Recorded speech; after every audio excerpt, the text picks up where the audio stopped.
We are in Symi, Greece today, and we're going on a tour of the old houses of Symi. Some are so broken down and dilapidated you won't believe it, but they're all interesting. Our morning tour of these old houses and their backstory is not to be missed. And this afternoon we'll be hiking Kala Strata, an intense hill climb up 500 uneven steps. At the top we will see a lovely church and explore the old Castle of Symi. Tomorrow we'll be visiting the world-famous Panormitis Monastery. The monastery is about 10 miles away from Symi, over on the other side of the island.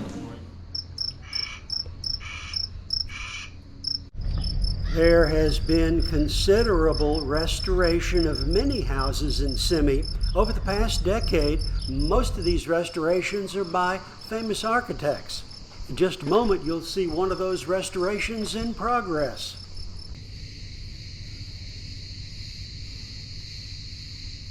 The influx of tourists to this lovely island has led to the restoration of a great number of these homes, many of which were destroyed during World War II. These restorations by Greek law have to conform to guidelines laid down by the Greek Culture Ministry's Archaeology Service. And that means, quite simply, no tear-downs.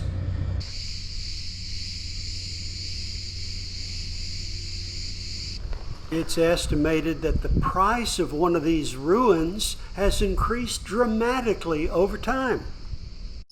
This old home on Symi is under construction. So let's be real nosy. Let's go in and take a look.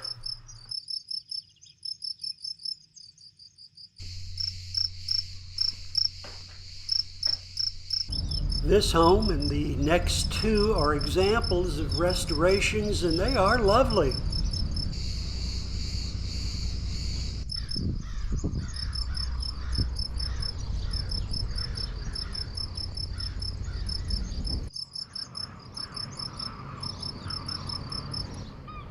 It's about 1:30 in the afternoon on our first day here in Symi. We are beginning the Kala Strata hike, a set of 500 wide stone steps up to the ancient capital of Horio on the hillside above the village of Gialos.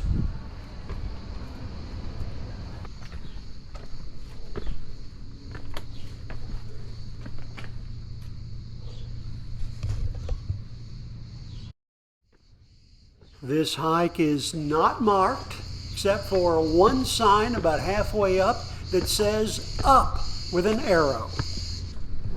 That's pretty straightforward. As we're walking up, I'll give you a little background on the small island of Symi. It's located close to a better known island, Rhodes, and it's only a few miles away from the Turkish mainland. The main industry here is tourism, but surprisingly, there's a large industry built around sea sponges. The island of Symi is reported to take its name from a Greek mythological sea nymph, Symi. The island has changed hands several times in the 20th century. From the Ottoman Empire, the island was formally ceded to Italy in 1923. In 1943, it was occupied by the Nazis. At the end of World War II, the surrender of German forces in the region took place on Symi to the British, and the island was subject to 3 years of occupation by the Brits as a result. Symi was finally rejoined with Greece in 1948. And the views from up here are absolutely amazing. Oh, yeah. Beautiful.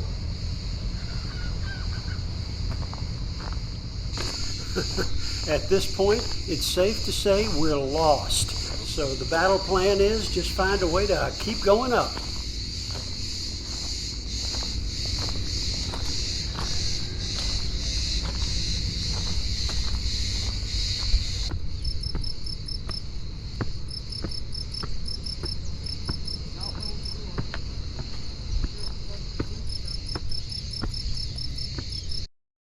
It turns out that funny squawking we've been hearing on the way up is chickens.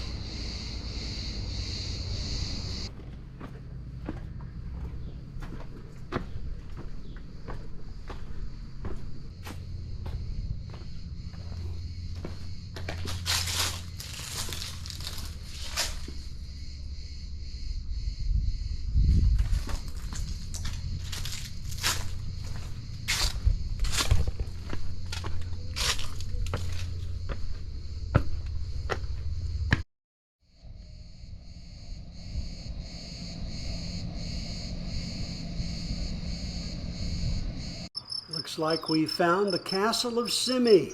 A castle has existed on this site since ancient times. The castle provided a place for local residents to protect themselves from invading armies.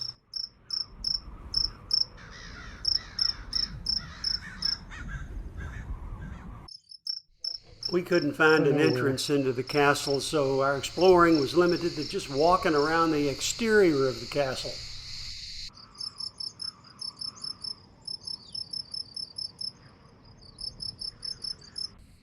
Here is the perfect Greek church, and it's located very close to the Castle of Symi.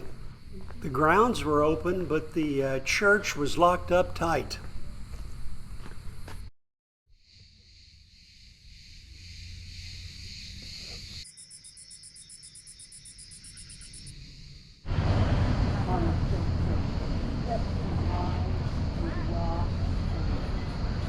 It's day 2 and we are heading over to the Panormitis Monastery. It's called the Place of Miracles.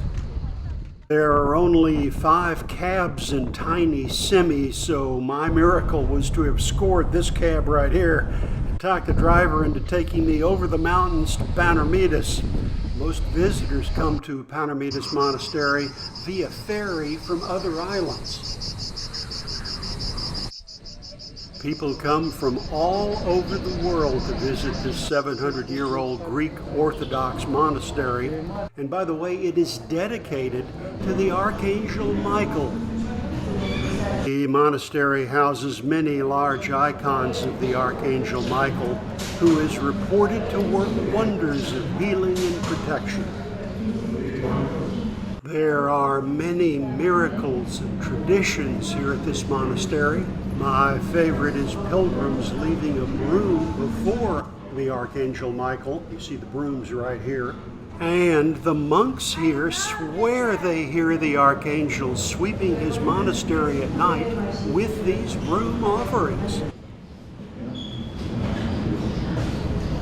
Another good story, according to tradition, if someone asks a favor of Archangel Michael, they must vow to give something in return.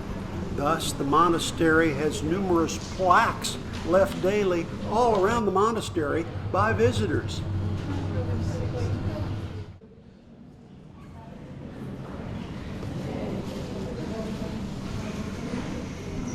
Message in a bottle is another tradition here. This originated when Greek sailors would cast a bottle with a prayer inside into the sea, and invariably each would end up on the shoreline of the monastery.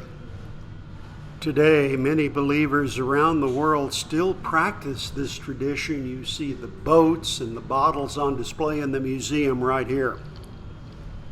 A famous miracle that still frequently occurs is the miracle of the Archangel preventing boats from leaving the monastery.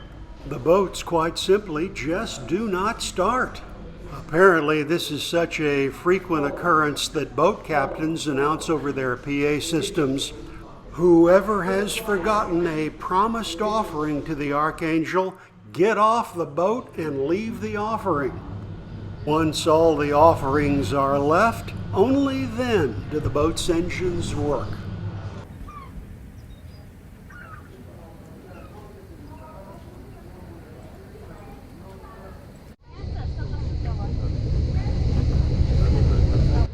What a fantastic day with stories filled with miracles here at Panormitis Monastery.